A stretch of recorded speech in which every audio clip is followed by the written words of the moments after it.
Why did no one in that bar see her for who she really was? Maybe because they were too busy laughing. The Anchor bar was loud that night, the kind of Friday noise that hides judgment inside its laughter. Glasses clinked, boots stomped, and somewhere in that chaos, Captain Christopher Wade's voice sliced through the air like a knife through silk. Guess they'll hire anyone these days. The words hit harder than the sound of glass shattering on the hardwood floor. Alia Torres didn't flinch. She was already kneeling on the ground, surrounded by shards of amber-tinted beer and the sting of humiliation. Her hands moved methodically, picking up each piece, steady and silent. The laughter spread like a ripple from Wade's table, soft chuckles at first, then louder, bolder. Someone whistled. Another threw in a joke about Butterfingers. They thought she was just a clumsy waitress in a bar full of soldiers who thought the world revolved around their rank. The Anchor sat just outside the main gate of the Coronado base, close enough to smell salt from the Pacific, far enough for officers to pretend they weren't on duty. The walls were lined with old photos, SEAL teams frozen in black and white bravery, operations long classified. The air carried the weight of oil, fried food, and testosterone. Alia's uniform was plain black polo with the Anchor's logo over her heart, dark jeans, non-slip shoes that squeaked on the damp floor. Her brown hair was pulled back into a precise knot, not a single strand out of place. She moved with the kind of control that looked like submission, the kind that made arrogant men feel bigger. She was easy to overlook, easy to underestimate. At the table near the bar, Captain Wade leaned back in his chair, arms crossed, the posture of a man too sure of his own authority. Built like a linebacker, late 30s, jaw sharp enough to cut glass. The gold Trident insignia, the SEAL's sacred emblem, gleamed on his chest like armor. And maybe that's what it was to him, a shield made of ego. Standards must have dropped, he said, loud enough for everyone to hear. Next thing you know, they'll be letting anyone wear a uniform. The laughter came again, harder this time.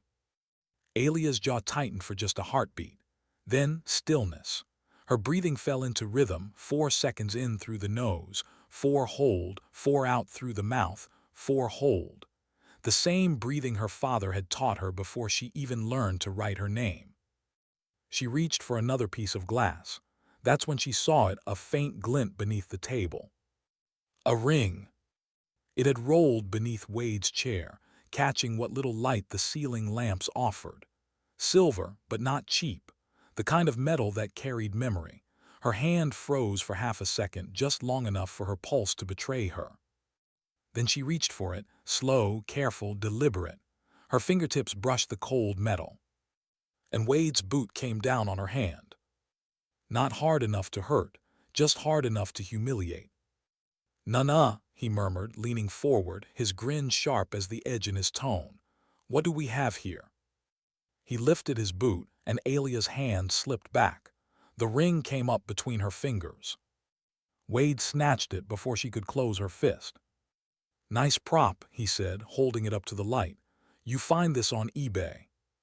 The bar fell quiet, though the jukebox still murmured an old rock song in the corner. All eyes turned to the ring and to her. Wade turned it slowly between his fingers, the golden trident glinting under the warm light. Eagle, anchor, pistol, fused into one symbol. Every SEAL knew it by heart. Civilians recognized it from movies and posters, but this one was different. The weight, the wear on the edges, the years embedded in its grooves. "Belonged to my father," Alia said softly. The words landed like a grenade, pin still intact, but ready. For a second, Wade's expression faltered. Then his smile returned, crueler now. "Funny, mine said the same thing." He flipped the ring in his hand, caught it easily. "Lying about service is a federal offense," he added. "You sure you want to go down that road?" "I'm not lying." "Of course not." His smirk widened. "Tell you what, prove it's real, or maybe I'll keep it as a souvenir." From the corner booth, a man stirred. Chief Petty Officer Raymond Ramirez, retired, 65, weathered face like carved wood, eyes still sharp. He'd been nursing a beer for an hour, but now he turned his gaze toward them. Alia met Wade's eyes 3 seconds steady. Then she turned, wordless, and walked toward the back. Her hands didn't shake. Her breathing stayed steady. The tray of glass didn't make a sound. Wade laughed, tossing the ring once more before sliding it into his pocket. "Told you," he said to his buddies. "People like that make me sick." One of them chuckled. Another muttered something about wannabes. From the corner, Commander Grant Hale looked up from his table. Mid-50s, lean, gray hair trimmed close, the kind of calm that came from decades in command. He didn't interrupt, didn't even frown. He just observed, eyes narrowing slightly as Alia disappeared through the swinging door into the kitchen. He'd seen composure like that before on the battlefield, not behind a bar.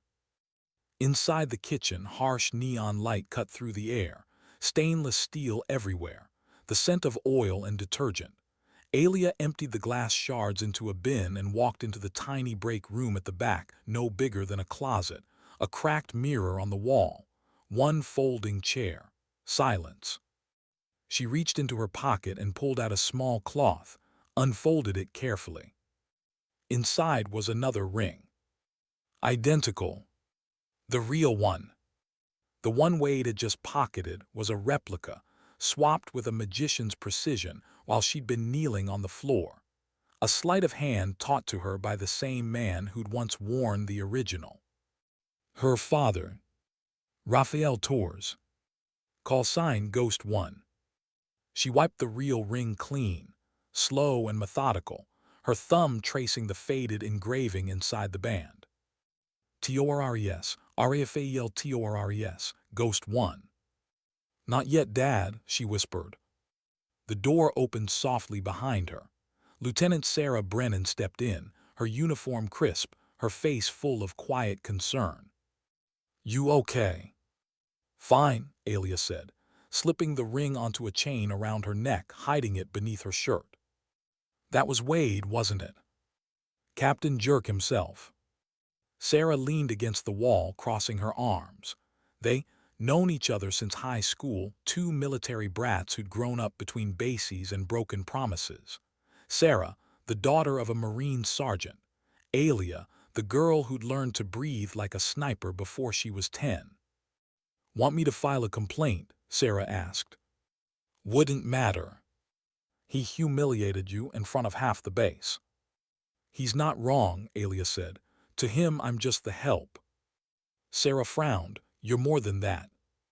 "He doesn't know that, and that's exactly how I need it." Alia checked her reflection, expression blank, controlled. No anger, no hurt, just professionalism. "How long until you break the access protocols?" she asked quietly. 48 hours, maybe less," Sarah said. "The archival system's ancient, but I'm working on it." "Good. The moment you pull those files, he's done." Sarah hesitated. "You really think he knows?" "He grabbed the ring before I could close my hand," Alia said. "He recognized it." Her tone stayed calm, but her eyes hardened. "Which means he remembers what happened in 2015. And if he remembers, he's worried who else might." When Alia returned to the bar, the noise had grown thicker. More seals, more drinks, more eyes pretending not to stare. Country music hummed from the jukebox, filling the silence that shame left behind. She resumed her shift, collected bottles, wiped tables, efficient, invisible, unbothered. Ramirez raised his empty glass. Another. As she poured his beer, his gravelly voice barely rose above the hum. "That ring, is it real?" Alia met his gaze. His eyes were dark, steady, knowing. "Tell me," he said quietly, "because I've seen one just like it.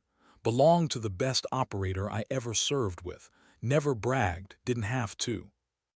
He took a sip, then looked at her again. "He had a kid, a little girl, used to visit the base sometimes." Alia didn't answer. "Funny thing," Ramirez continued. "He disappeared about 10 years ago. They called it bad intel, equipment failure, the usual cover story, but some of us, we knew better. Alia's hands moved on instinct, clearing glasses, wiping condensation rings from the wood. Sometimes, Ramirez said, leaning back, equipment fails. Sometimes coordinates get changed. He glanced toward Wade's table. You know he was the comms officer on that op, right? The one that went wrong. Alia's face didn't change. I didn't know. Now you do. Be careful, kid. Men like him don't like ghosts coming back. She nodded once and moved on, her heart rate steady, her breath controlled, but behind her calm eyes, numbers, names, and probabilities rearranged like chess pieces. The night stretched on. By midnight, the crowd thinned. By one, only Wade's table remained, drunker now, louder, crueler. He called out again. Hey, Trident girl, got a question for you. She walked over, pen and notepad ready. What can I get you? Information, Wade said, grinning. If that ring's real, you should know basic seal hand signals, right? Let's see it. What's the sign for enemy contact from behind? The bar hushed again, another public challenge. Alia could have walked away. She didn't. She shifted her weight, lifted her left hand in one smooth motion, fist closed, two fingers extended backward over her shoulder. Perfect form. No hesitation. Wade's smirk faltered. Lucky guess. Anything else? She asked evenly. Or can I get back to work? He hesitated, then reached into his pocket, pulling out the replica ring. Sure, just tell me where you really got this, because I think the base security team would love to make sure nothing's gone missing. Go ahead, Alia said. The serial numbers are engraved inside. Compare them with JSOS records if you want. That stopped him for a second. Then he laughed hollow, right, like they track jewelry. He slipped the ring back into his pocket. Run along, waitress.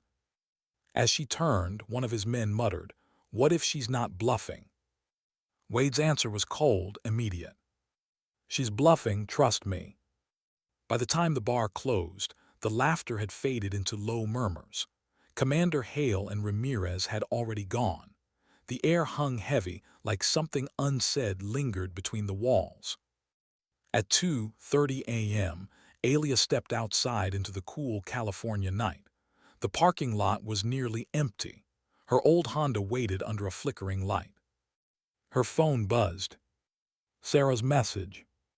I found something. Wade accessed the Ghost Team files 3 weeks ago, the same day you started at the anchor. Alia stared at the screen, then deleted the text. She unlocked the car, sat behind the wheel, and just breathed. The radio played softly, sports talk, meaningless chatter. Her mind, though, was miles away. Back in 2015, back in the desert, back where her father's team had died because someone changed the coordinates. And now, the man who'd sent them to their deaths was sitting in a bar, laughing at his daughter. She reached for the ring under her shirt.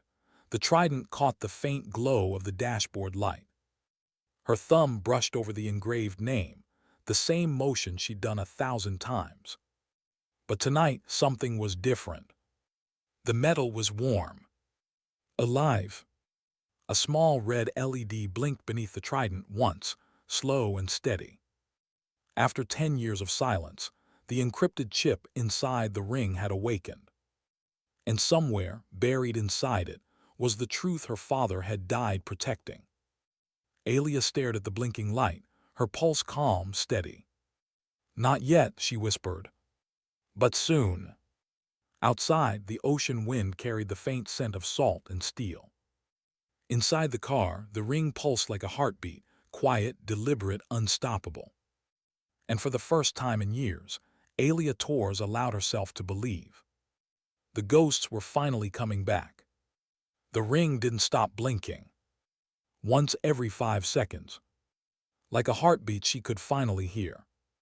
Alia sat in her parked car, engine off, hands steady on the steering wheel. The city around her slept. Only the Pacific wind moved, carrying salt, whispers, and something older, memory.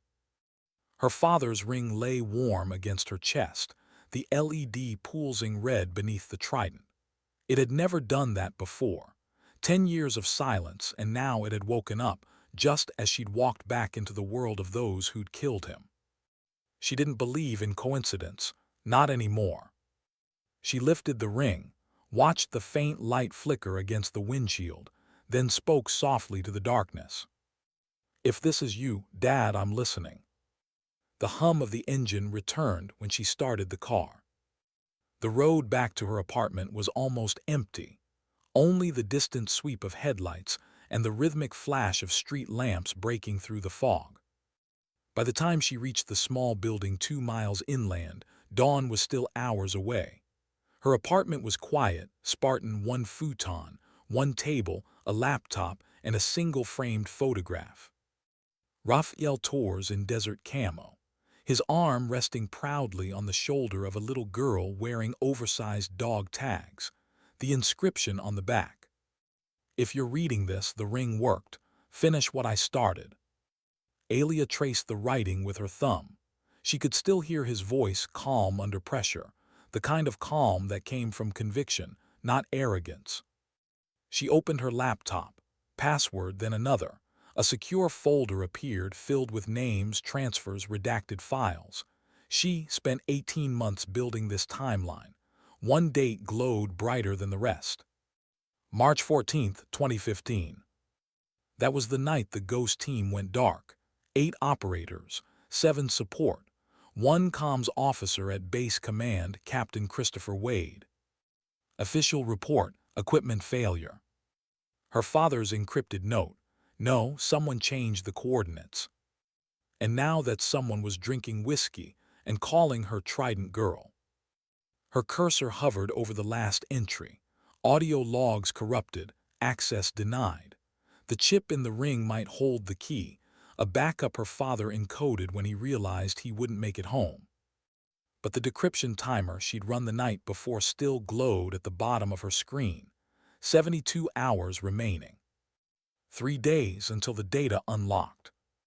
2 days until Wade transferred to Virginia. Too close, too tight. She needed to keep him close, long enough for the ring to finish what it had started. Alia leaned back, staring at the ceiling. The clock ticked toward 3 a.m. "Stay small, stay unseen," she whispered. "He thinks I'm nobody, let him." Sleep didn't come easily. When it finally did, it came in fragments: the stutter of rotor blades, radio chatter, her father's voice saying, "If the time comes, breathe. 4 in, 4 hold, 4 out." She woke at 8 a.m., heart steady, eyes clear. The day outside was washed in cold gray light.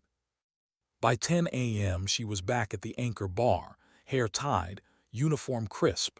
No one mentioned last night. Soldiers were good at pretending things didn't happen. The manager, Collins, an old Marine with a kind face buried under exhaustion, gave her a small nod. "Morning tours, same section." "Yes, sir." Routine, that's how survival worked. Blend in, smile enough to seem harmless, move like background noise. But the hum in her chest, the pulse of the ring, didn't fade. At 11:15 the door swung open. Wade walked in. He wasn't supposed to be there. He should have been in training. But there he was, with 2 of his usual crew, sliding into a booth in her section as if he owned the air. He smiled, not kindly. Predators rarely did. Alia approached, menus in hand, her face a mask of courtesy. "Good morning, what can I get you?" "The truth," Wade said, leaning back. "I did some checking last night." He drummed his fingers on the table. "Called a buddy at JSOC. Asked about those serial numbers you mentioned. You know what he told me? Those files are sealed. Only someone with special clearance could access them, which means," he smirked, "you lied." Alia set the water glasses down, perfectly even. "Is that what you think?" "That's what I know," Wade said. "So here's what's gonna happen.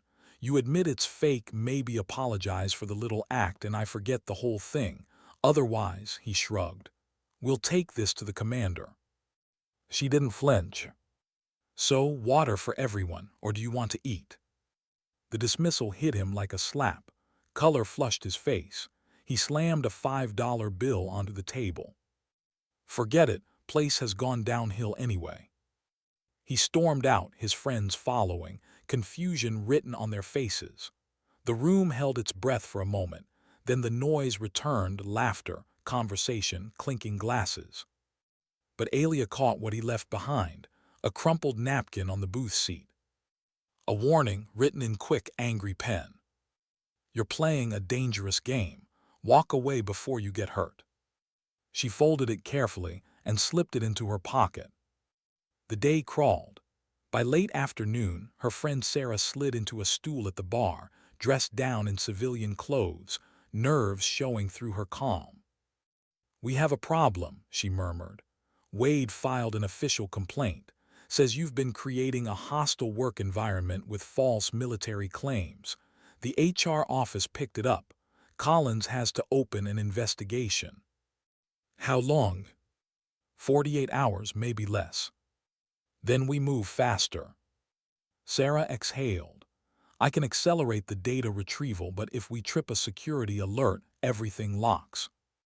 Do what you can. I'll keep him busy.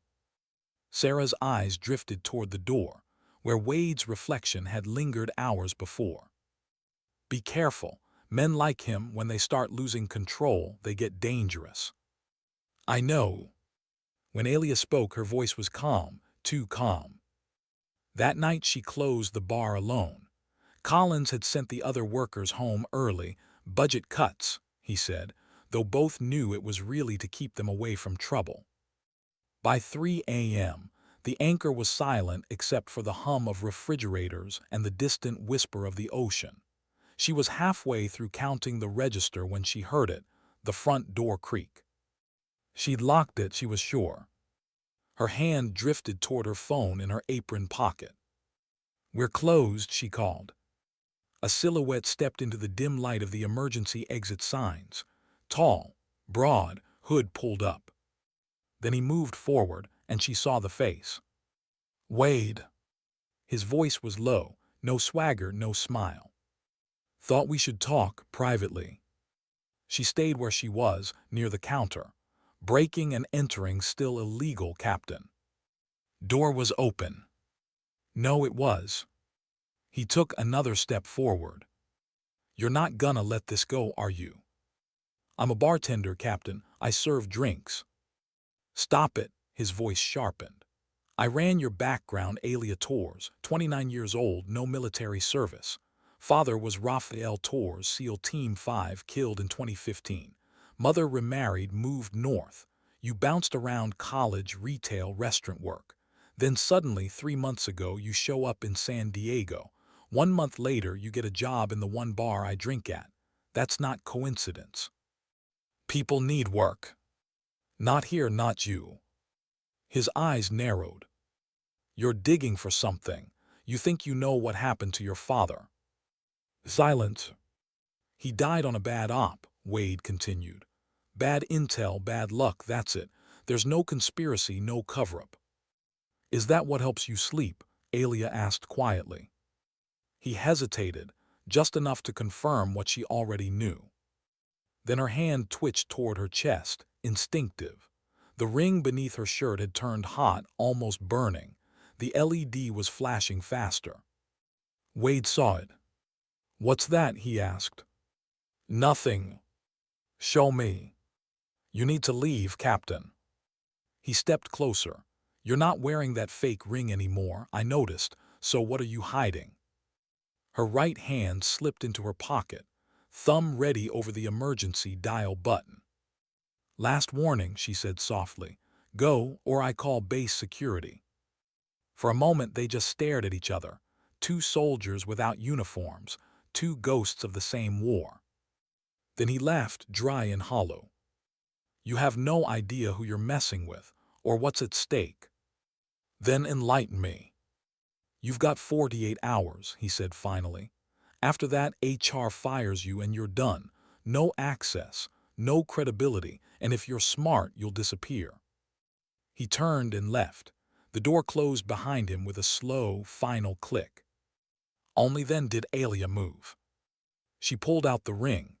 The LED blinked faster, every 2 seconds now, urgent and alive. She exhaled. Almost there. Within an hour she was home, laptop open, heart steady. A new encrypted message awaited from Sarah. Wade accessed Ghost Team files 53 times in the last 3 weeks. He also searched your record, your mother, even your high school transcripts. He's preparing something. Alia typed back. When does his transfer take effect? The reply came instantly. Saturday, 8 a.m. 2 days. She stared at the calendar. It was Thursday night. That gave her maybe 12 hours after the decryption finished. 12 hours to expose a murderer before he vanished into bureaucracy.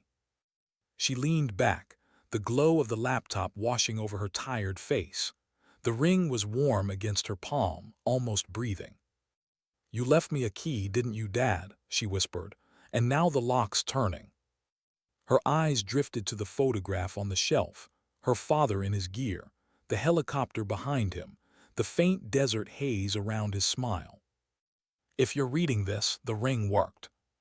She smiled faintly. It's working. Outside, fog rolled off the ocean, soft and silver.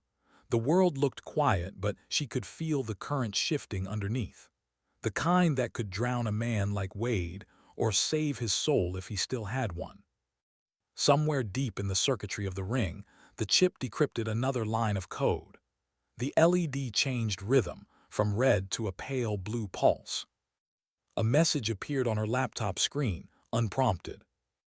72% unlocked. Data integrity stable. Estimated completion 24 hours.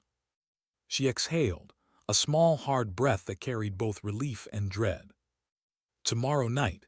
It would all come out tomorrow night. At 6 a.m., Alia stood in the gray dawn, coffee in one hand, watching the waves crash against the seawall. The wind bit at her skin. She didn't move. Somewhere across the base, Wade was probably doing the same, convincing himself he was still the hero of his own story. Maybe he once was. But heroes don't bury the truth, they face it. And for the first time in 10 years, she felt like her father wasn't gone.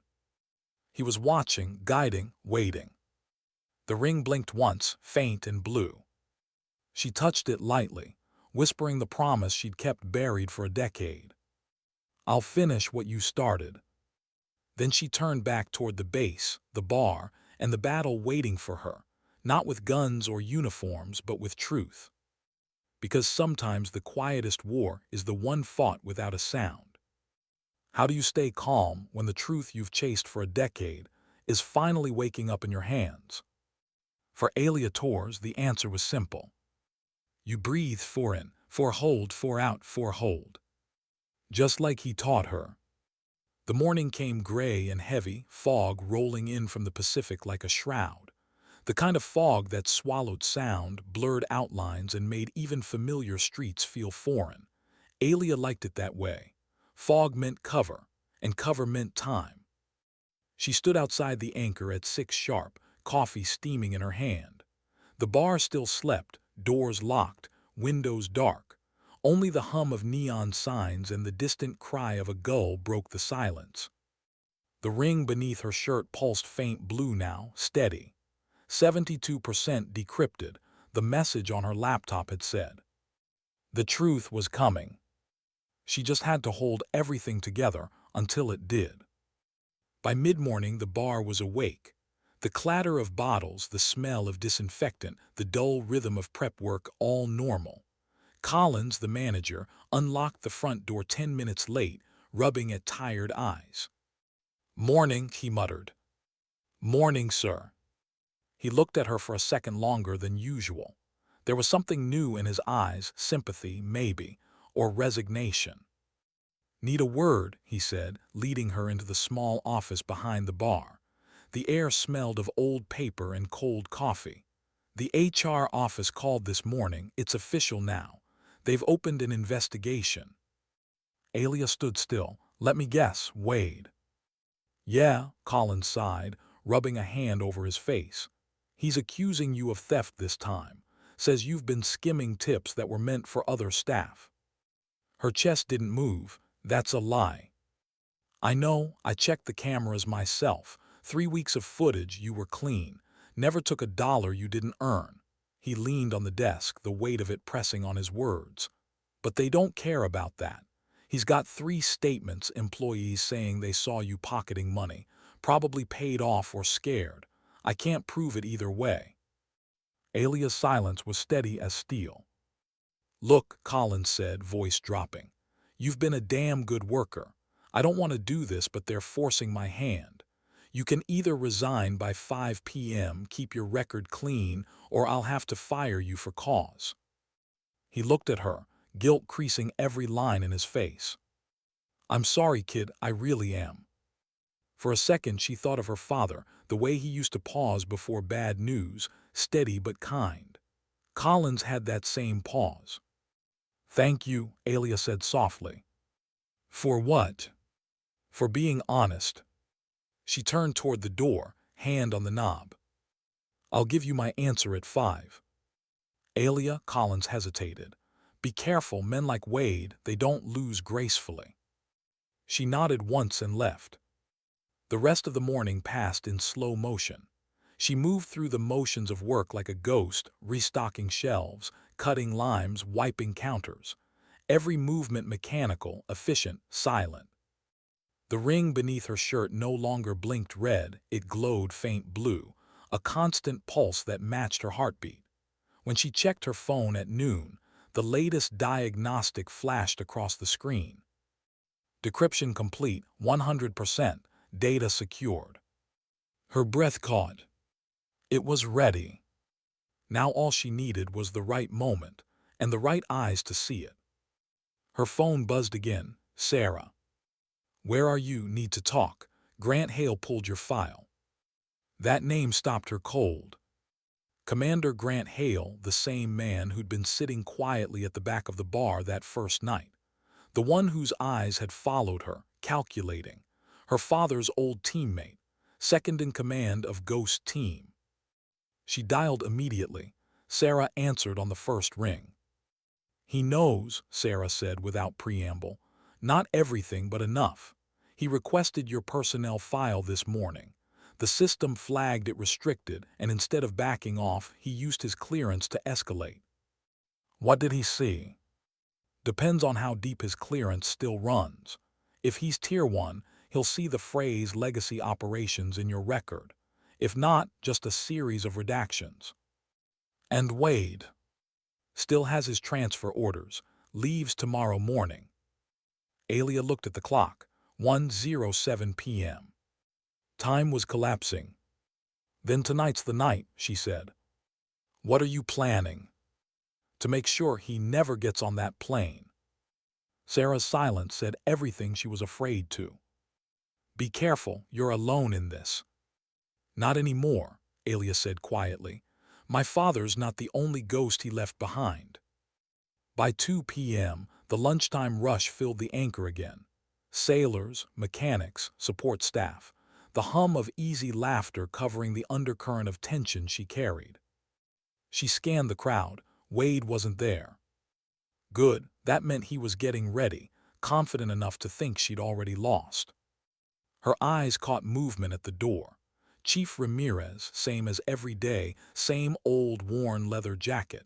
He sat at his usual spot at the end of the bar, nodding to her.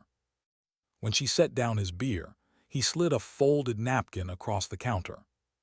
Commander wants to see you, he muttered. Tonight, 8 o'clock. She frowned. Where?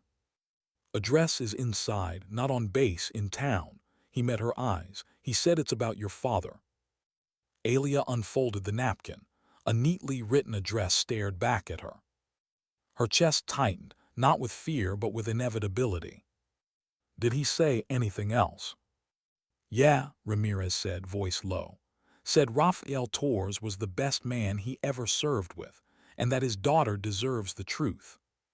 The words landed heavy. For 10 years, that's all she'd wanted. She nodded once, thank you. By 3 p.m., Sarah had returned. No uniform this time, just jeans and a gray jacket that did nothing to hide the tension in her shoulders. She sat in a booth near the back, and Alia brought her water without asking. "Status," Alia whispered. Everything Wade accessed.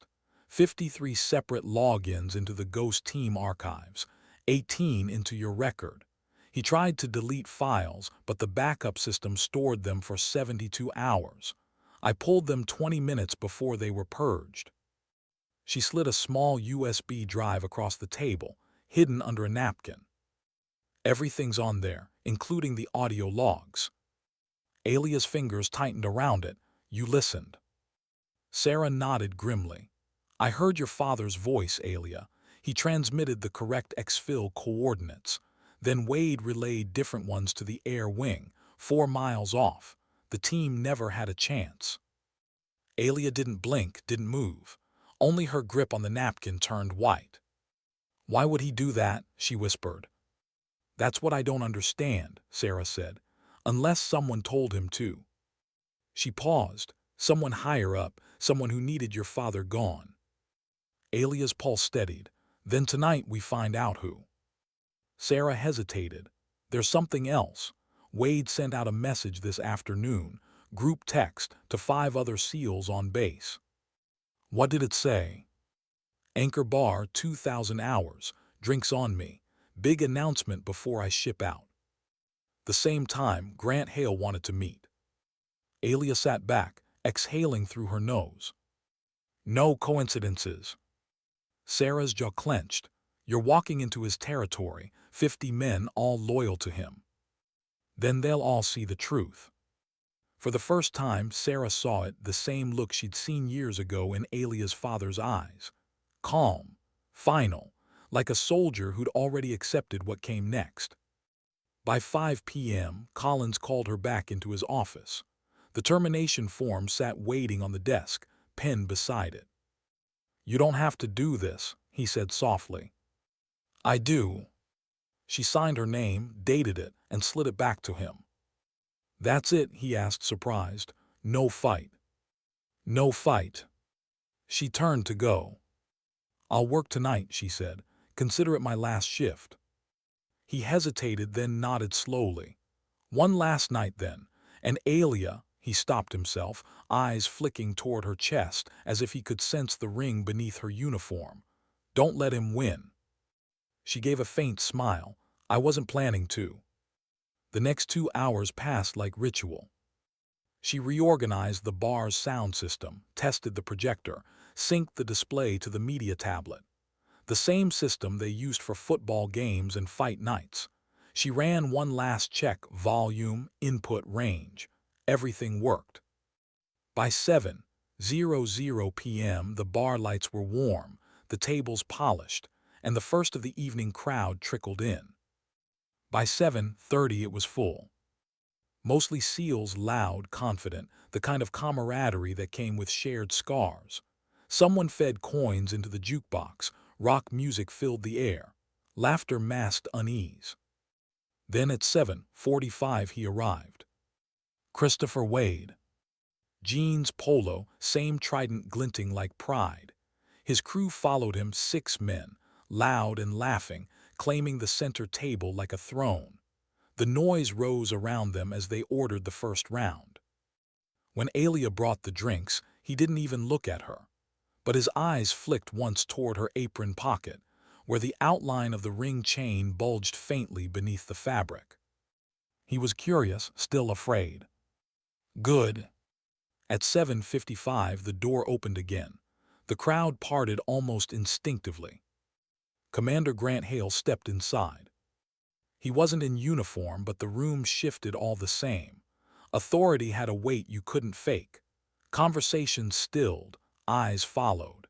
He nodded once to the men who recognized him and took a seat in the far corner, where the light barely reached.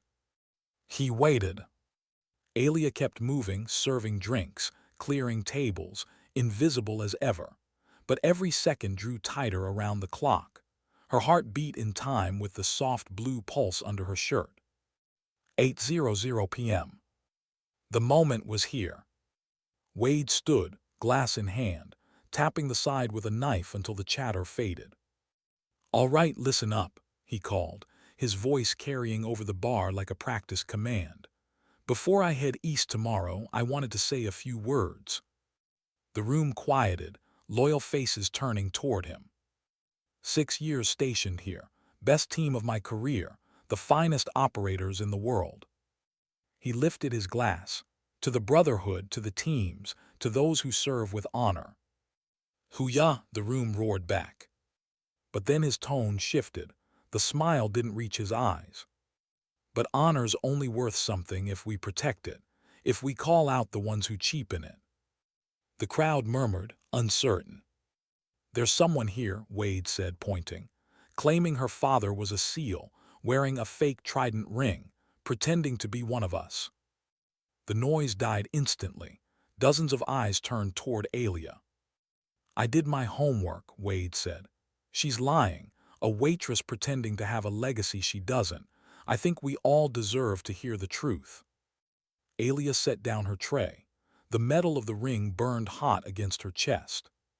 For a moment the bar was nothing but silence, tension wound so tight it hummed. Then she spoke. "You want the truth, Captain." Her voice was calm, clear. "Then let's show everyone. Why does truth always arrive so quietly? Not with fire, not with thunder, but with the sound of one person refusing to be silent." The anchor bar had never been that still.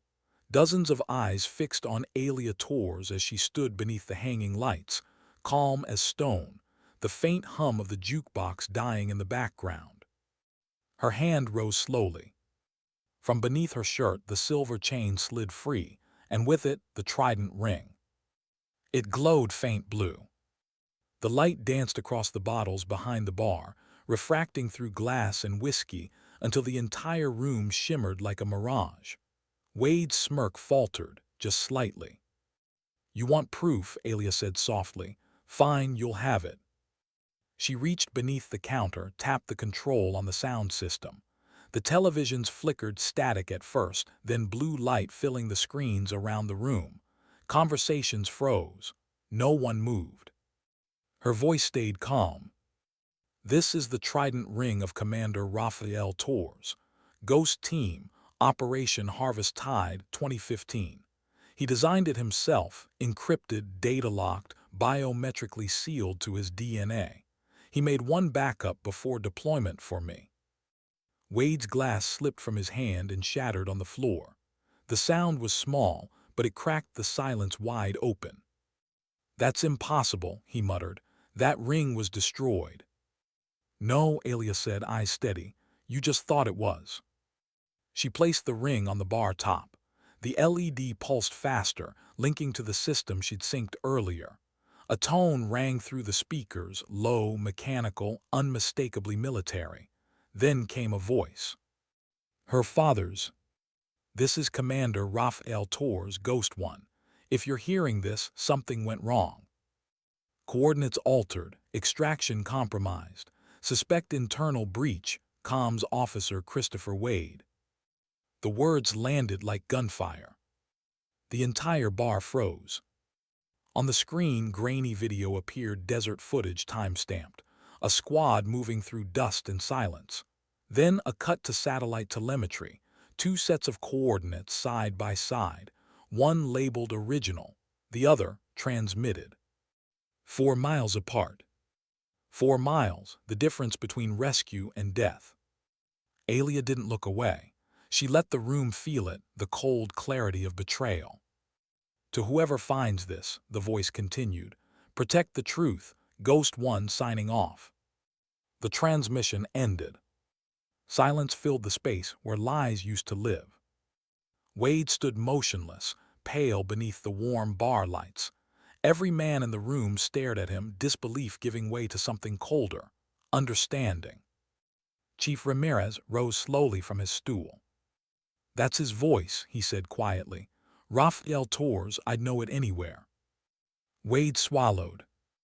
"That recording is fabricated. Anyone could." "Enough," Commander Hale's voice cut through, low and even. He stepped out of the corner, the crowd parting without a word. His gaze met Alia's, steady, unreadable. Then he turned toward Wade. "You were the comms officer on that mission, weren't you, Captain?" "I was, and I followed protocol. That file shows otherwise," Hale interrupted, his tone razor-thin. "I read the after-action logs this morning. Something always bothered me about that night. The equipment failure never fit the telemetry reports, and now I know why." Wade's composure cracked. "You think this proves anything? 10-year-old data and some emotional stunt?" Hale stepped closer, his calm more dangerous than anger. "It proves you changed the coordinates. Whether you did it on your own or for someone else, that's what we'll find out." The room murmured, low, angry, restrained. "I don't have to stand here and take this," Wade snapped. "This is slander." He turned toward the door. Two younger SEALs moved instinctively to block his path. The tension in the air turned sharp, electric. Alia's voice stayed soft.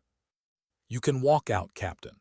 But before you do, tell them why my father's entire team died waiting for an extraction that never came." "I didn't." "Tell them," she pressed, her tone cutting through him like a blade wrapped in silk. "Tell them what orders you were following." For the first time, his voice cracked. "You think I wanted that? You think I had a choice?" The words hung there, trembling. Commander Hale's eyes narrowed. "Who gave the order?" Wade hesitated, chest heaving.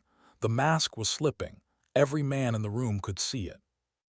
"There was a directive," he said finally, voice trembling between guilt and defiance. "Ghost team wasn't supposed to come back. They were compromised, intel leak in command. Someone wanted them silenced before they exposed it." "Who?" Hale demanded. "Classified." "Not anymore." Wade laughed, bitter and broken. "You think I can say it? You think they'd let me live long enough?" He looked around the room, the faces, the quiet fury. "You don't understand. That mission wasn't a failure. It was a cover-up, and I was the one who had to make it look clean." Alia's voice was barely above a whisper. "You killed them." "I followed orders." "So did they." The line struck deep. Even Wade seemed to feel it, the weight of what he just confessed settling like ash in his lungs. "You have no idea what it's like to carry that," he said quietly, almost pleading. "Every night, every single one of their names." "I do," Alia said, "because I carry yours." The door burst open. Two MPs in base uniform stepped in, called by someone outside. Commander Hale raised a hand before anyone spoke. "Stand down," he ordered. "No arrests until I file a report." He turned back to Wade. "You're relieved of duty pending investigation." "You can't." "I just did." The MP stepped forward, confiscating Wade's badge and sidearm. He didn't resist, just stared at Alia as they led him toward the door. "You think you've won," he said, his voice cracking as they passed. "You think the people who gave that order will ever face justice. They won't. You'll just be next." She met his eyes.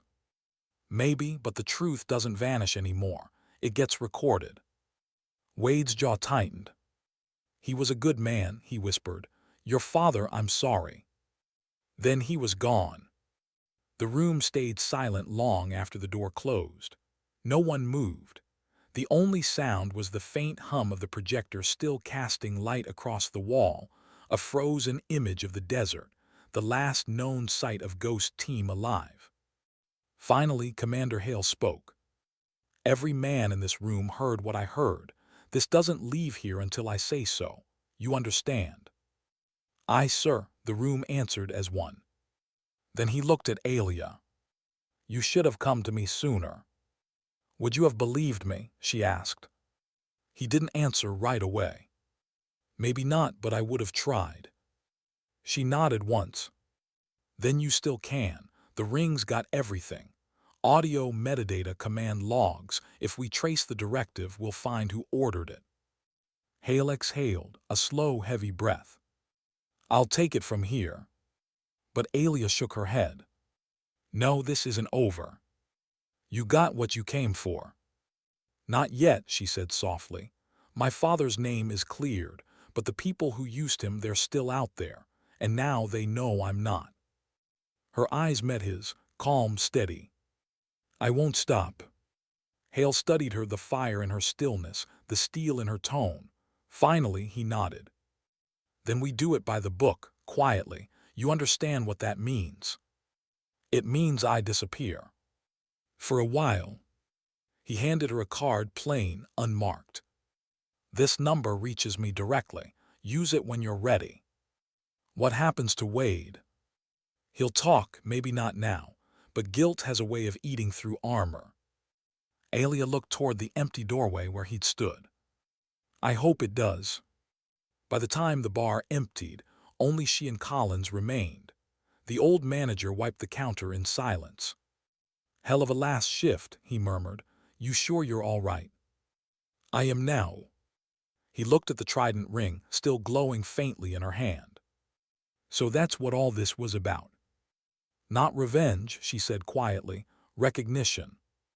He smiled sadly. Your dad would have been proud. He already is. Outside, the night had turned colder. She stepped into it, the sound of waves carrying faintly from the coast.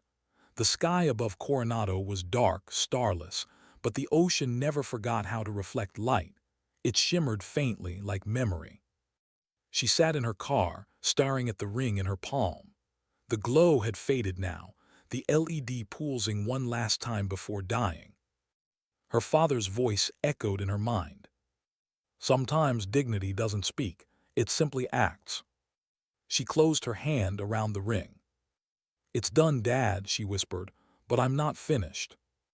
The phone buzzed once, a new message, unknown number. You made the right people nervous. Congratulations.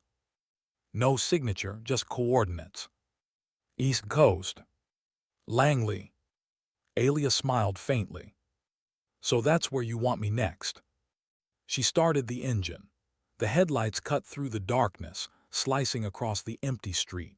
As she pulled away, the anchor bar shrank behind her, just another quiet building full of ghosts and truth.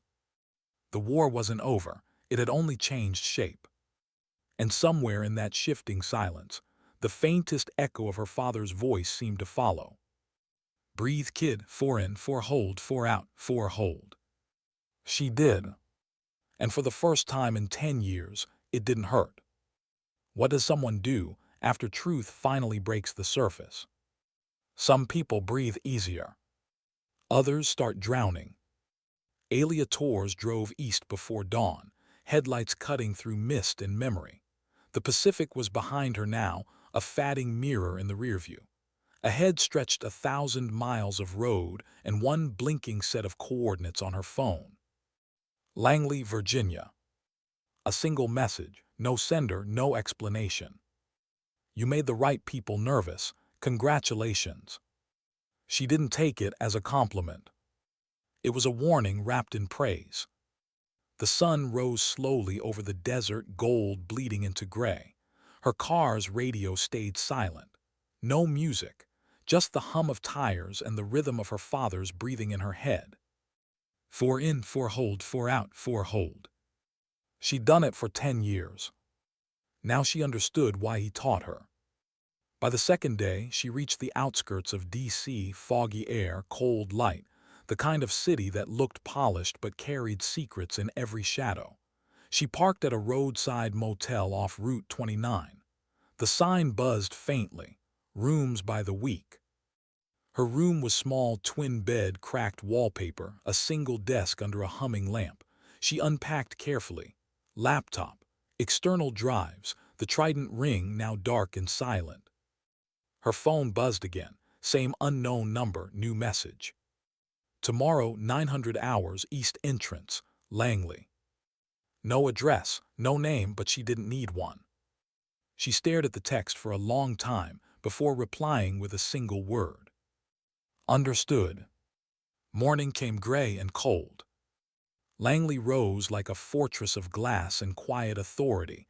The the kind of building that didn't need guards to feel dangerous.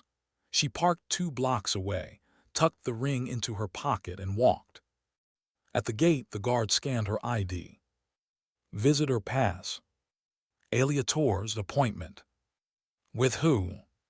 They didn't say. He frowned, checked a screen, then looked up. Something changed in his posture, a subtle shift from skepticism to deference. You've been cleared. Wait in the lobby. Inside, the air smelled like coffee and cold stone. The walls were lined with framed photos, agents, medals, blacked-out plaques that meant nothing and everything. A woman in a charcoal suit appeared. Late 40s, sharp eyes, an expression that said she didn't waste words. Miss Torres, this way. They walked down a long corridor, silent except for the click of shoes on tile. At the end, an unmarked door slid open. Inside waited Commander Grant Hale. He stood by the window, hands clasped behind his back. No uniform today, just a gray sweater, jeans, the look of a man who'd traded medals for truth. You made good time, he said. You sent the message, Alia replied. He smiled faintly. Not directly, but I knew you follow it. Why Langley? Because this is where the trail ends, he said, turning toward her, and where it started. He gestured for her to sit. A screen on the table flickered to life, the emblem of the Department of Defense, then a series of encrypted files. Everything from the Ghost Team archives, Hale said, including data from your father's ring. We cross-referenced it last night. It matches our classified logs, every coordinate, every transmission. So Wade was telling the truth, Alia said quietly. He didn't act alone. No, he was a pawn. The directive came from above, a covert initiative codenamed Black Shore, off-book intelligence transfer program. It used Ghost Team missions as cover to move classified assets across borders. Assets? Human ones, operatives, informants. Ghost Team stumbled onto it during Operation Harvest Tide. They weren't supposed to. When your father reported the breach, someone higher up ordered a containment protocol. Which meant killing them. Exactly. Alia's hands clenched on the table. Who gave that order? Hale hesitated. His eyes shifted toward the monitor. The signature on the directive was redacted, overwritten by a handler using Tier 0 clearance. Only one agency has that level. He pressed a key. The screen filled with the insignia of the Central Intelligence Agency. Alia's voice was barely a whisper. They killed their own. Technically, they let someone else do it, Hale said.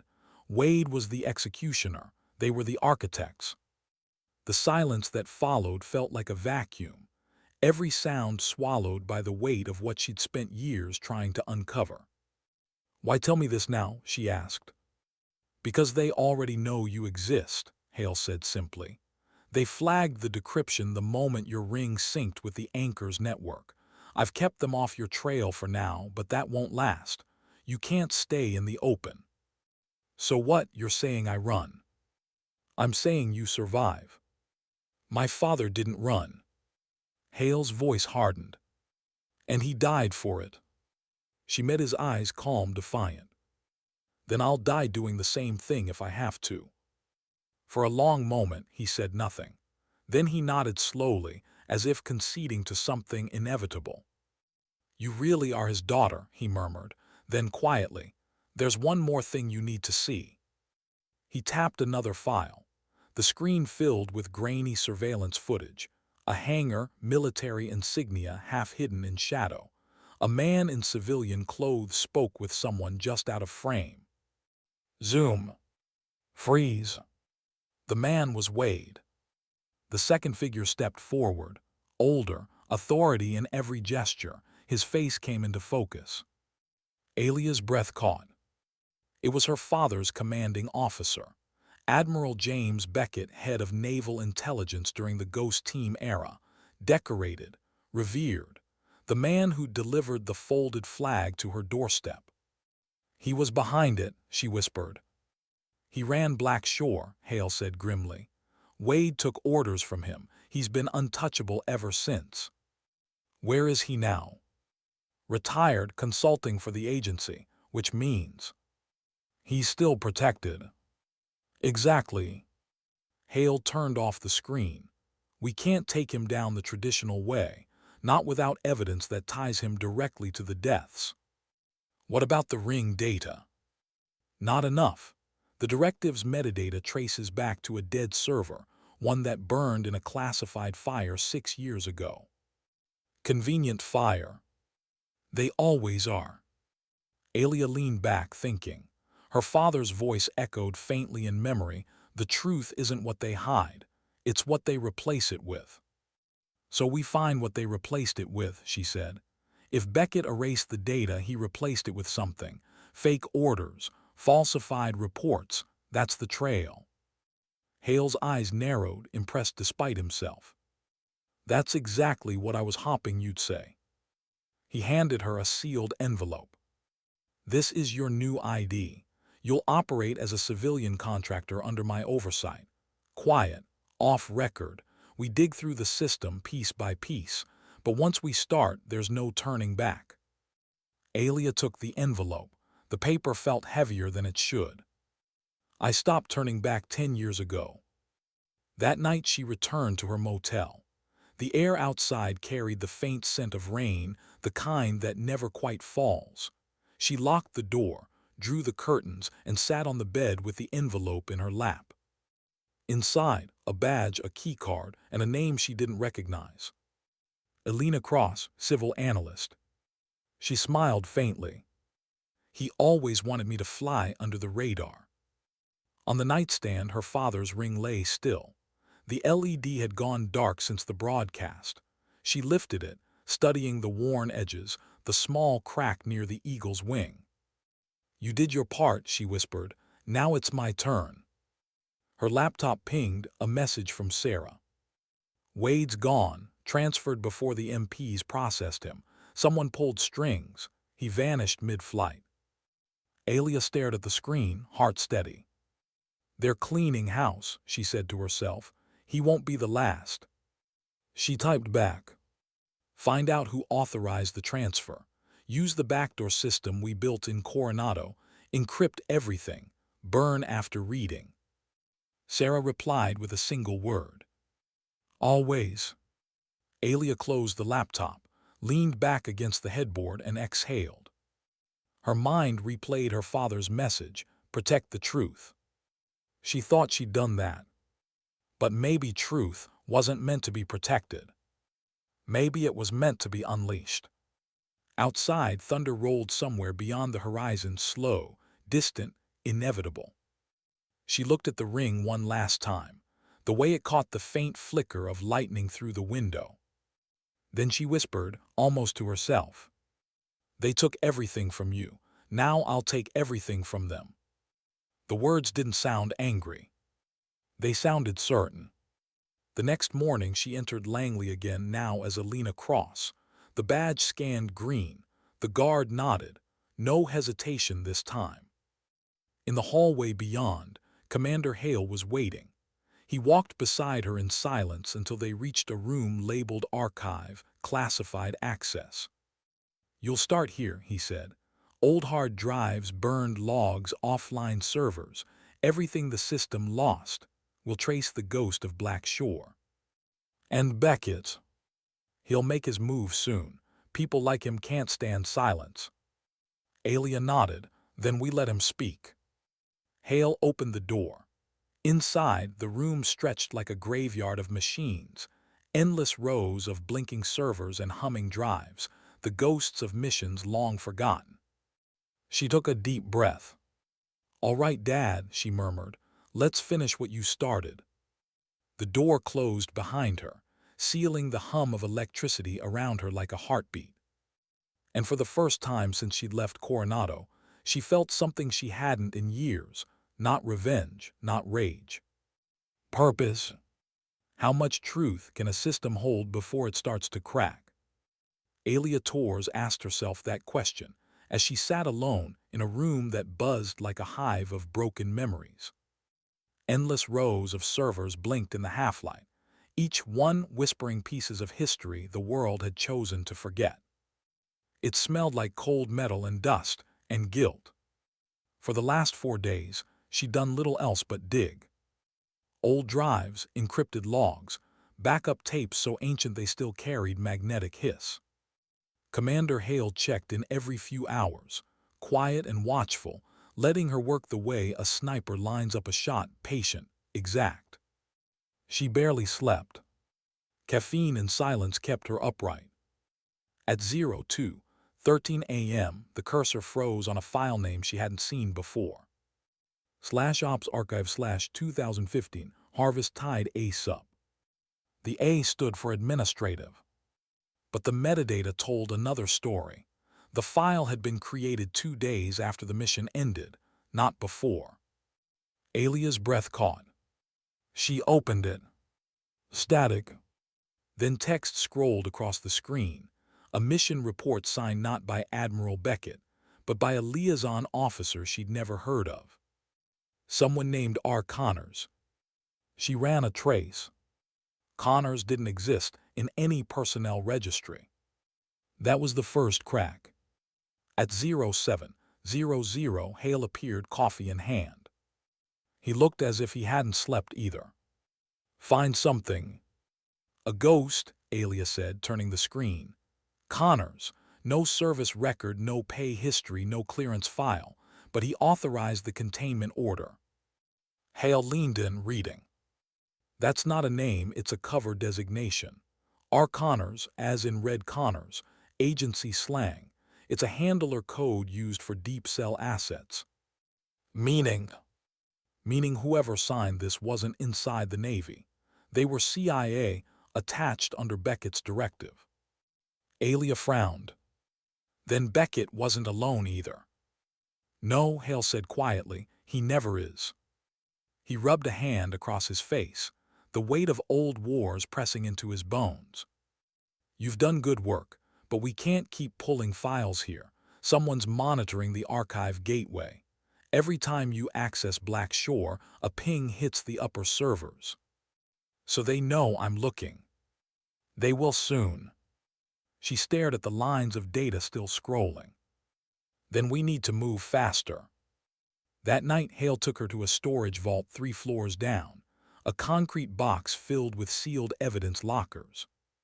He keyed one open, revealing a stack of worn hard drives wrapped in plastic. Recovered from the fire at Fort Kearny, he said. Officially destroyed. Unofficially, I couldn't let them go. He handed her a drive. On the label, faded ink read, Ghost COMMS Audio Frag 17. When she plugged it in, the speaker hissed. Then a voice emerged, broken but clear enough to make her stop breathing.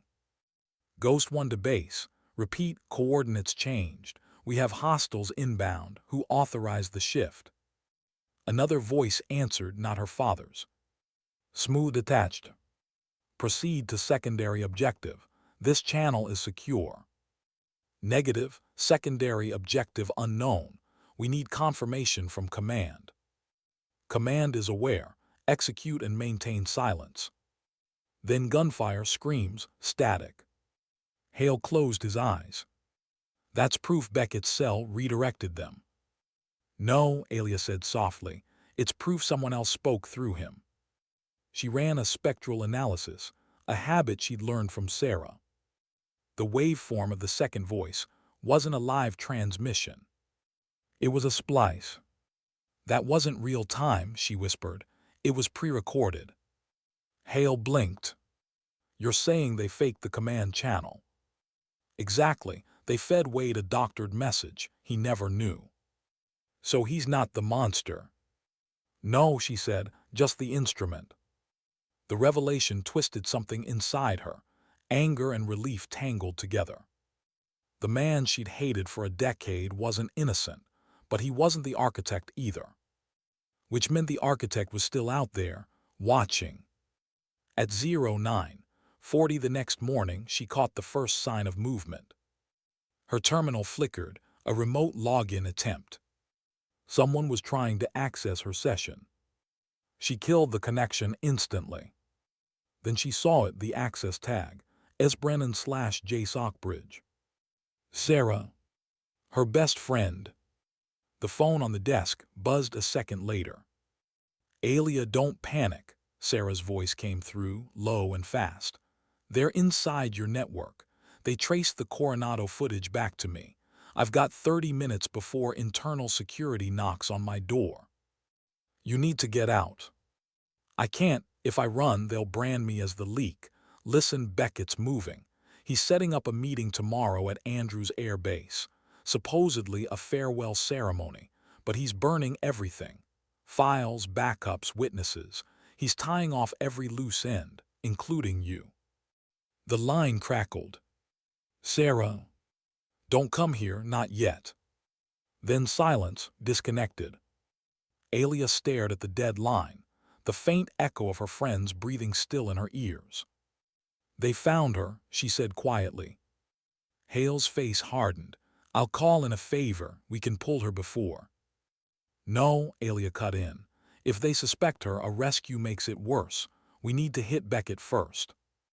You're talking about confronting a man who runs half the defense intelligence community. I'm talking about ending what my father couldn't. Hale studied her, half pride, half fear. You're not ready for this war. I've been in it since I was 9. That night she prepared like a soldier. Printed schematics, backup drives, a microtransmitter disguised as a cufflink. She checked the pistol Hale issued, standard sidearm, empty chamber, legal if caught, lethal if needed. Then she stood before the mirror, the face staring back calm and cold. Alia Torres died with Ghost Team, she whispered. Elena Cross goes to war.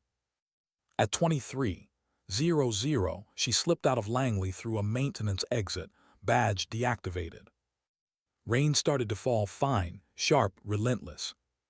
She walked toward the car Hale had arranged, an unmarked sedan with false plates and an encrypted GPS.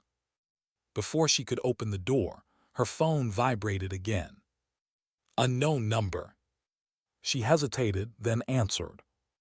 You're getting too close, a man's voice said. Smooth, measured, unmistakably Beckett. You killed 12 soldiers, she said. I preserved a nation, he replied. The difference is perspective. Perspective doesn't bury bodies. No, but it decides which graves the world remembers. Do yourself a favor, Miss Torres, stop digging. Your father already paid enough. You made sure of that. And I can make sure his daughter doesn't become a footnote. Leave this city tonight, and I'll let you keep your peace.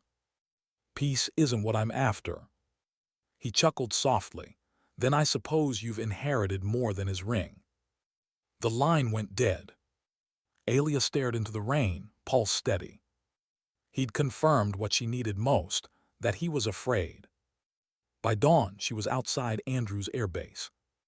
From the road, she could see the hangars gleaming in the early light, the tarmac alive with movement.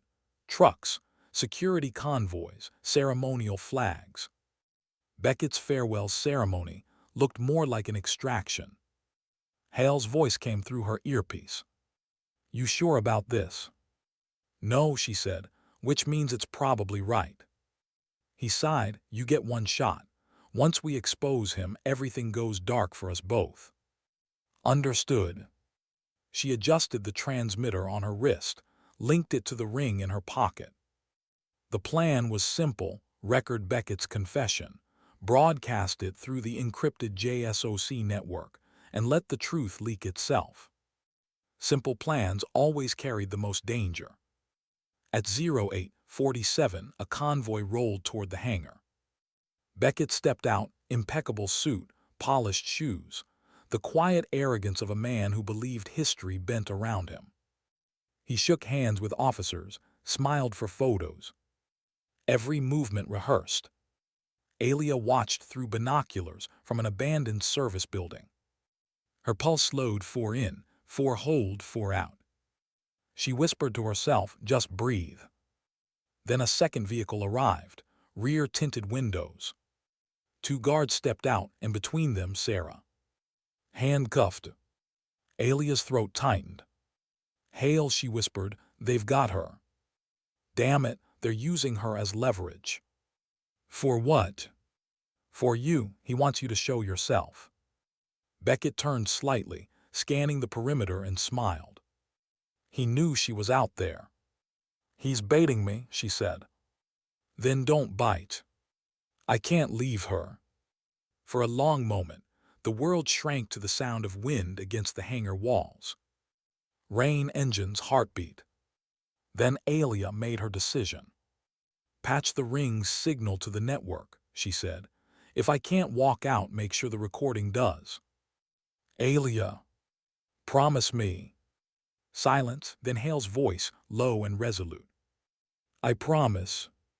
She slipped from the building and started walking toward the hangar, head down, hands empty. The guards spotted her first, shouted, drew weapons. Beckett lifted a hand, stopping them. "Let her come," he said. When she reached 10 meters, he smiled. "You should have listened, Miss Torres. And missed the chance to watch you fall. Not a chance." His eyes gleamed. "You think you can bring me down with sentiment and stolen files. You don't understand how the world works." "Maybe not," she said, "but I know how recordings do." She pressed her thumb against the ring in her pocket. The LED flared to life, bright, pulsing, transmitting. Beckett froze, realizing too late. "What did you?"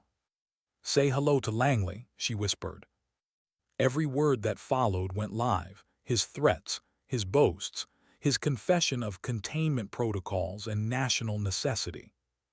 Hale's system captured it, streaming across secure servers faster than anyone could kill the feed. For the first time, Beckett's composure cracked. "You've doomed yourself." "Maybe," she said, "but I've freed him." He lunged forward, grabbing her wrist, but Sarah moved first. She slipped her cuffs in the chaos, shouting for the guards to stand down. The moment fractured, a flash, a scuffle, the echo of a single gunshot. Then silence. Beckett staggered, blood blooming across his sleeve. Not fatal, but enough to end the performance. Alia stood over him, the ring still glowing in her palm. "The truth always hurts," she said softly. Behind them, sirens wailed as military police swarmed the hangar.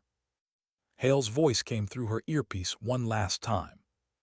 "Transmission complete, it's out." "Good," she whispered, "then it's done."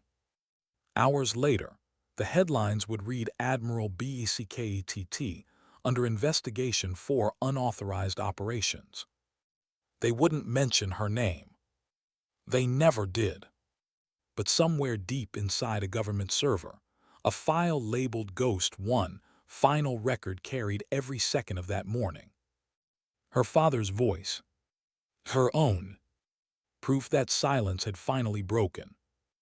And as dusk fell over Andrews, Alia stood beside Hale and Sarah on the runway, watching the sun bleed into the horizon. Wind tore at her hair. Rain turned to gold in the light. "What now?" Sarah asked. "Now we disappear," Hale said. Alia closed her eyes, listening to the steady rhythm inside her chest, 4 in, 4 hold, 4 out. "No," she said quietly, "now we rebuild." What happens after the truth gets out? People imagine celebration, headlines, justice. But the truth doesn't celebrate. It just changes shape and waits for what comes next. 2 weeks after Andrews, the city of D.C. kept moving as if nothing had happened. The papers printed polite confusion. Admiral Beckett under review. No comment from the Pentagon. Then the story disappeared beneath politics and weather reports. The world moved on. Alia Torres did not. She sat in a rented apartment above a bakery in Arlington, curtains drawn, living under the name Elena Cross. Her father's ring sat on the table beside a cold cup of coffee. Its LED was dead again, a heartbeat gone still. Every morning she read the same line in a digital briefing Hale, sent through an encrypted drive. Investigation ongoing. Beckett hospitalized. Internal inquiry classified. Meaning they buried it. She closed the report and looked out the window.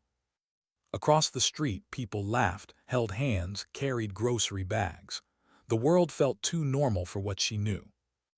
At noon, a coded message arrived from Hale. Location compromised, pack light, 1600 hours, safe house 3. No greeting, no warning, just precision. By 4 o'clock she was in the car, the same unmarked sedan, same false plates. The safe house was an abandoned ranger station an hour out in the woods, quiet enough to hear the rain slide off the roof. Hale was already there, sleeves rolled up, map spread across the table. Sarah stood beside him, bruised but alive. "They're closing ranks," Hale said before she even spoke. "Beckett's awake, claims he acted alone. They're letting him take the fall." And the program? Officially dismantled, unofficially reborn under a new code name. Alia felt a hollow laugh escape her throat. They don't even bother to hide the cycle. They never do, they just change the label. Sarah dropped into a chair, rubbing her wrists. "They questioned me for 4 days straight, wanted to know who else had the files. I told them nothing. And they let me walk, which means they're watching me." Hale nodded. "They'll be watching all of us." He turned to Alia. "We can disappear. I've got contacts overseas, Iceland, Lisbon, quieter places, new lives." Alia looked at him for a long moment. "You think running fixes anything?" "It buys time.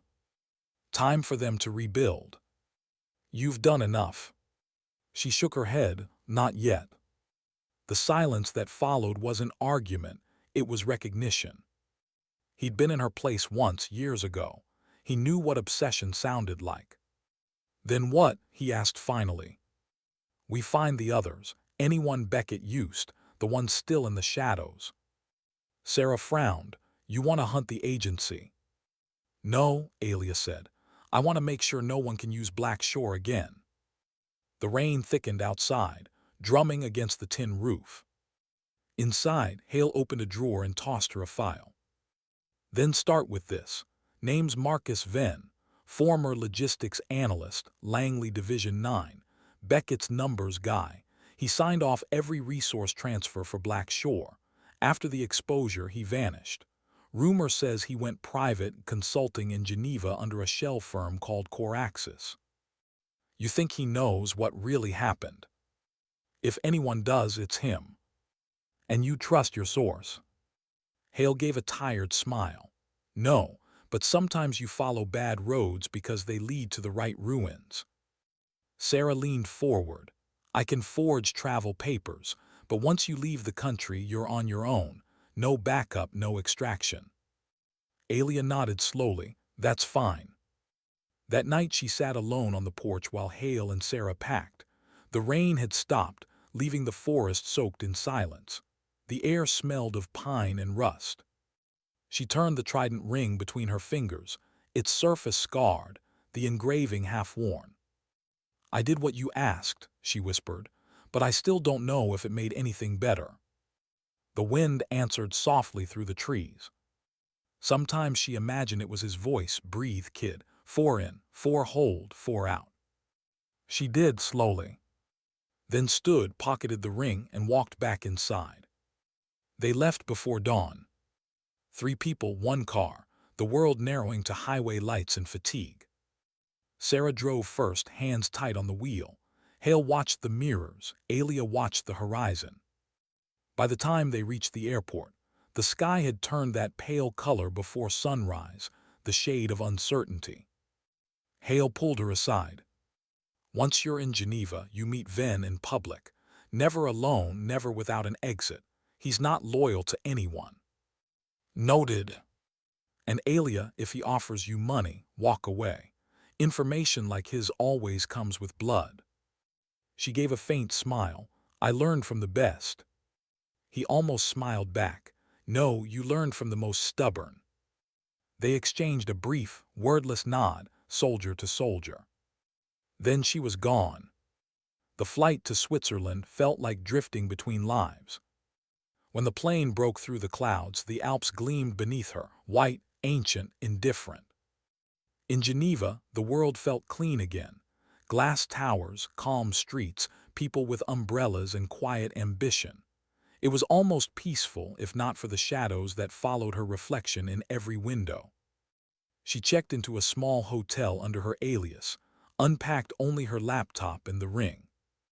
At noon, she walked to a riverside cafe where Marcus Venn was supposed to meet her.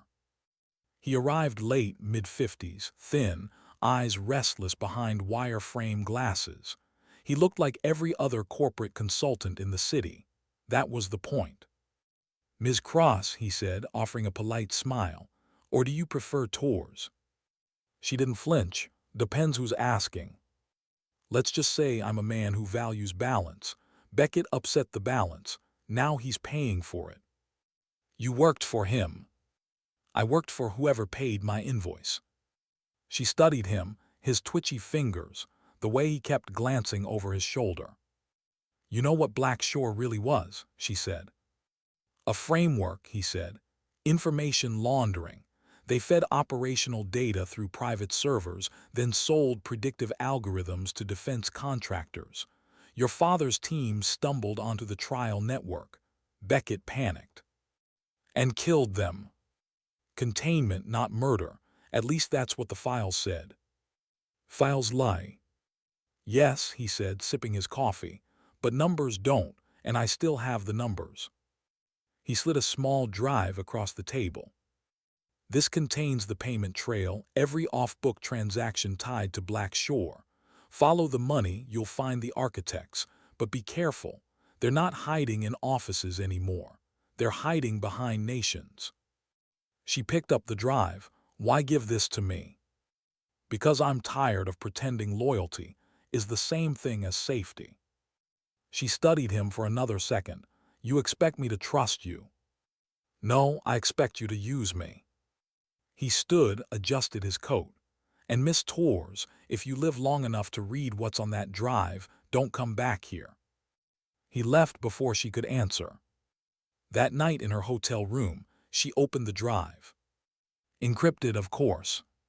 But inside the metadata, she found something familiar, a pattern of encryption identical to her father's ring. The same cipher, the same key. It wasn't coincidence. It was legacy. She inserted the ring into a small adapter, aligned the signal, and waited. A new folder appeared. Inside were financial records, transactions routed through dozens of shell corporations. But one name repeated across every file: AURELION-SYSTEMS, Contract Advisor, J. Hale. Her pulse stopped. She read it again. Commander Grant Hale. The same man who'd stood beside her, protected her, guided her. For a full minute she couldn't breathe. Then denial gave way to logic. Maybe it was another Hale, maybe a coincidence. She cross-referenced IDs. Same clearance code, same timestamp. Same man. He hadn't just known about Black Shore. He'd funded it. The betrayal was quiet, surgical, the kind that doesn't scream. It just empties you. She stared at the screen, at the ring in her hand, at the reflection of her own face in the monitor's glow. Then she whispered the only thing she could. "You too." Outside, church bells began to ring, soft, distant, indifferent. She closed the laptop, slid the drive into her pocket, and looked at her father's ring one last time. "Looks like the ghosts aren't done yet, Dad." Then she stood, grabbed her coat, and walked into the night, not as Elena Cross, not as Alia Torres, but as the daughter of a soldier who finally understood the war he died fighting wasn't against men. It was against truth itself. How many times can you lose faith before you stop looking for it? For Alia Torres, faith had always been a kind of discipline, not in God, not in governments, but in the idea that somewhere truth could still matter. Now, sitting on the edge of her hotel bed in Geneva, watching the rain crawl down the glass, she wasn't sure that idea had survived. On her laptop, The numbers didn't lie. Aurelion SYSTMS. Payments routed through shell fronts. Final authorization, J. Hale. Her friend. Her commander. Her last belief in decency. The file window pulsed, waiting for her to close it. She couldn't. She just stared at it until her reflection blurred inside the glow. "You told me to disappear," she whispered, "but maybe you meant forever." By morning, she was on a train to Zurich, the flash drive hidden inside her boot. The sky outside was white and endless, mountains sliding past like slow-moving ghosts. She didn't call Sarah, didn't tell anyone where she was going. There were only two options now: confront him or become like him. She chose the first. Commander Hale lived under a new name in a quiet villa near the lake, officially retired, unofficially invisible. She found him through the same network he'd once taught her to use, irony woven into every keystroke. When she knocked, he opened the door without surprise. He looked older, thinner, but his eyes were still the same. Sharp, assessing, kind in the way storms sometimes look calm before they break. "I wondered how long it would take you," he said. "You should have wiped the records," she replied. He stepped aside, motioning her in. "Then you'd never have come." The house smelled of coffee and cedar, simple, honest, too honest. She set the laptop on the table between them and opened the file.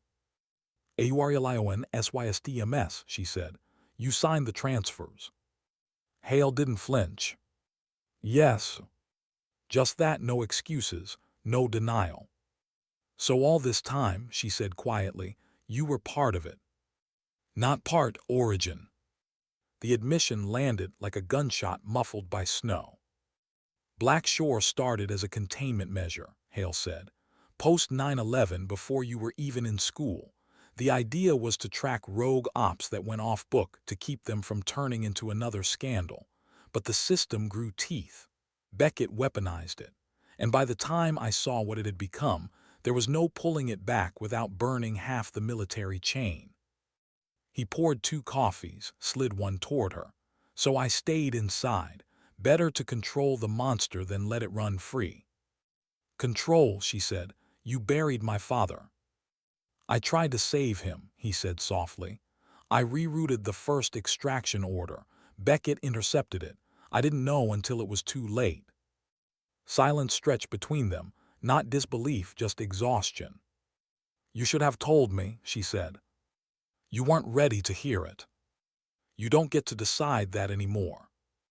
Rain began to patter against the wide windows. He stared into his cup. "When you brought that ring to the bar, I saw the chip activate. I realized you found what everyone else had missed a way back in. You did what none of us could. You forced daylight onto a system built for darkness. And now daylight's on you." He nodded. "Maybe that's the point." He reached into a drawer, pulled out an envelope and slid it across the table. Inside, a passport, tickets, and a sealed drive identical to the one she'd found. "That's everything left," he said. "Every name, every operation, every hand that fed Black Shore. If you release it, governments will collapse. If you destroy it, people like Beckett's replacements will rebuild. Either way, someone bleeds. So you want me to decide. You earned that right. And what about you?" He smiled faintly. "I stopped earning rights a long time ago." That night she walked the shoreline alone, envelope clutched in her jacket. The water was black glass. Wind curled across it in slow, cold waves. Her father's ring felt heavier than ever, like it carried the weight of every choice left. Sarah's message came just after midnight. "Agency inquiry closed. Beckett found dead in hospital. Official cause, heart failure." Convenient, predictable. Final. "Where are you?" Sarah added. Alia typed back, finishing it, then turned the phone off. Back at the villa, Hale waited by the fireplace. "You decided," he said, not asking. "I'm not destroying it," she said, "but I'm not publishing it either." "Then what?" Leak enough to make them scared. Keep the rest as insurance. Let the truth breathe but not burn. He studied her, then nodded slowly. That's not vengeance, that's strategy. It's survival, she said, and dignity. For a long time neither spoke. Only the soft crack of the fire filled the space between them. Then Hale said quietly, "When I met your father, he told me something I never forgot. He said, the measure of a soldier isn't how many orders he follows, but how many he questions. I never had the courage to question enough. You did." She looked at him, this man who'd been both mentor and betrayer, enemy and ally. "You can still question one more." "Which one?" "Why you're still alive." He met her eyes and understood. "Because you need me to disappear cleanly," he said. She didn't answer. He reached for the drive, turned it once in his hand, then placed it back on the table. "You'll need a distraction," he said quietly. "I'll make sure they look at me instead of you." "You don't have to do that." "Yes, I do." He smiled weary, almost peaceful. "Some debts don't vanish, Alia. They just wait to be paid." At dawn, the villa burned. Locals would later say it was a gas leak. The agency would confirm Hale's death, close his file, and move on. Alia didn't stay to watch. She drove east until the smoke was a memory in the rearview. The envelope lay on the passenger seat, her father's ring, Hale's drive, one unmarked passport. When she stopped at the border hours later, she opened the window. The morning wind carried the faint scent of pine and ash. She looked at the ring, its surface scarred, faintly reflecting the rising light. Then she slipped it onto her finger, not as a symbol of grief anymore, but of continuity. "You were right, Dad," she whispered. "Dignity doesn't speak, it acts." She placed the drive into a plain envelope, addressed it to a journalist she trusted, no name, just a drop address. Enough truth to stir the waters, not enough to drown them. Then she drove. Months passed. New borders, new languages. Sometimes she sent Sarah a coded message, a photo of a sunrise, a short line of text. "Still breathing." Sometimes Sarah replied, "Still watching." Hale's story never made headlines, but whispers of Black Shore began to surface. Senators asking questions, committees forming, systems trembling quietly under scrutiny. And somewhere beneath it all, a single encrypted file continued to circulate. Ghost One Legacy. The voice in it was calm, measured, human. "If you're hearing this, remember, the mission was never about enemies. It was about honesty. Sometimes that's the deadliest target of all." Rafael Torres. Her father. Alia listened to it once more as she stood on a pier overlooking an unfamiliar sea, headphones in, wind cold against her face. Then she smiled, small, tired, certain. Mission complete. She took off the headphones, slipped the ring's chain back around her neck, and let the sound of the ocean swallow everything else. The waves rolled, endless and indifferent. The world would keep lying, keep rebuilding its shadows. But somewhere, quietly, the truth had learned to fight back. And as the first light broke over the water, the narrator's final words echoed, soft, resolute, timeless. "Sometimes dignity doesn't speak. It simply acts."